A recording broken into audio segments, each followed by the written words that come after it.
You know when William Nylander went like, it's only 3 games when they lost 3 and then they won 3 in a row, and he was like, it's only 3 games. Is he saying it again? Because the Leafs have now lost, oh no, three games. Toronto lose their 3rd game in a row, this time to the Minnesota Wild in Toronto. God. Kaprizov wasn't even in the lineup. Wherever he was, I didn't notice him out there. But we also didn't have Tavares. We didn't have Nyes. But people get hurt all the time. The Minnesota game was one of those ones where at times nothing was really happening, and then there'd be like a spurt of action, and then it'd just be like, I thought 2 teams that were playing quite good hockey. When Toronto got down, they had to play some like grinding hockey, a lot of cycle style, really working in the corner, just battling. Stick battles were huge. So much slashing. Like Austin Matthews won the battle and got the puck out, and his stick just shattered right there on a power play. But it was a heavy game without like the heavy hitting, but it was very like, you had to be strong on the puck. You wanted that puck possession. So it was a good game to watch. Like, it was like a playoff style hockey game to me. Am I upset that the Leafs lost? Yeah, but it's not one of those ones where I'm like pissed off at how they played. Sure, their first goal, you want someone to take that man in front of the net to give Joseph Wall a chance, or that he doesn't even get the puck. But I think Domi curled the wrong way. Holmberg went to his spot for like the little bumper pass from Riley. Just so happens that Riley lost the battle, and it went to the Wild player. I don't even know who it was. I think he's number 23. But he got that puck off quick, and it just slid through Joseph Wall, who played great, who had a phenomenal game. That made it 1-0. And then Spurgeon scored on a beautiful tip by Austin Matthews, knocking that puck down just perfectly to beat Wall. That sucked. Then the Leafs down 2-0, and they pressed hard. Like, William Nylander at the start of the 3rd period played with every single line within like the first 5 minutes. It was like Matthews' group was out, they rocked it, lots of chances, and then Nylander's out with like his normal line. His normal line's Holmberg and Domi, by the way, in the game. Nyes, Tavares, please come back. And then Matthews was out again. Then Nylander was out with like freaking Minton and Robertson. Robertson had a really strong game again. God, he had some good chances, or just like some great moves to get space, and it was just like the Wild were just really good with their sticks and just poking it off him. He had a good game. Thought Minton played all right.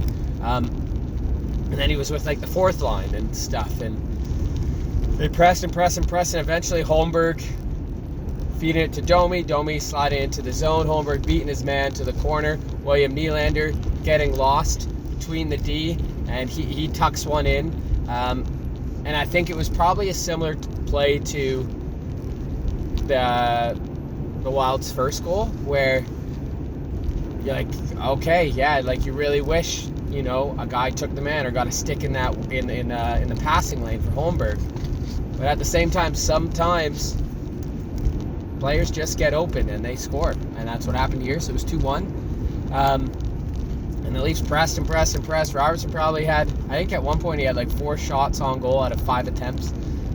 He was shooting like crazy. Nylander freaking setting up Domi, setting up OEL, and Gustafsson was just like, I am not letting another puck pass me. And he didn't. The other 2 pucks that he let past him was one that rung off the bar from Austin Matthews, and one that rung off the bar from William Nylander on the breakaway. That could be a difference, but the reason they don't register it as shot on goal, technically didn't hit the goalie in the goal. Do you know what I mean? We missed, but that was the difference. It was just those things. And holy crap, like Gustafsson just played well when there was scramble plays in front of the net. Again, heavy sticks. Gustafsson was able to find the puck and cover it. And then in the end, it was just an exhausted William Nylander having to track back, and Marcus Foligno, who was a beast, just used his body on the tired player, got around and popped it into the open net. Selling to the crowd like a douchebag, but hey, you can do that. You won the game. You didn't take a slap shot into the net, did you? So that's fine. It was a solid game. Just sucks. Leafs lost again. 3 in a row, and then you're looking at that top of the table now, and you're like, okay, Florida's ahead of them now. They've played one more game, but Florida's ahead of them. But like Ottawa's played one less game, and they're only 6 points behind now.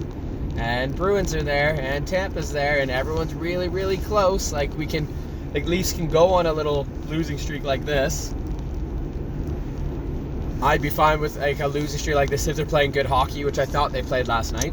Others might disagree, but I thought they played all right. It was literally a missed assignment and a tip that ended it for them. They generated a ton of offense and just couldn't beat the goalie. No. Did they get goalie? No. Gustin just played solid, like you'd want a solid starting goalie to play. Wall played really well as well, by the way.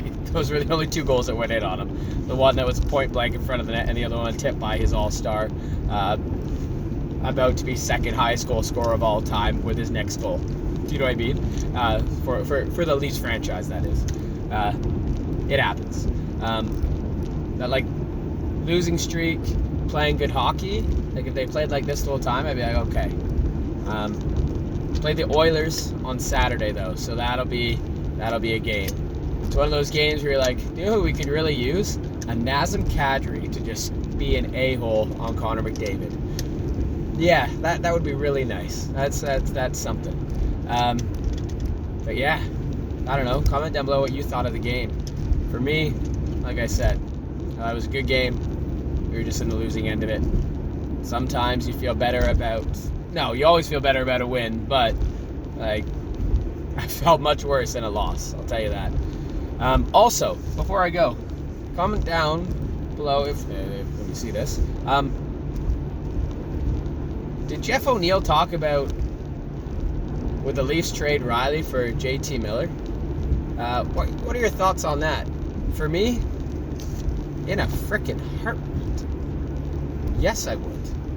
Yes, I don't care if he's a dickhead. He's passionate, he wants to win. I would. If that trade came up and that was the offer, it was like JT Miller straight up for Morgan Riley, 100% I take it. Do I love Morgan Riley? Yes. Is Morgan Riley my wife's favorite player? Yes. But at the same time, it's JT Miller. Pretty good. Anyway, comment down below your thoughts on that, thoughts on the game. See everyone after Saturday's game. All right, on my way to work. Go Leafs go.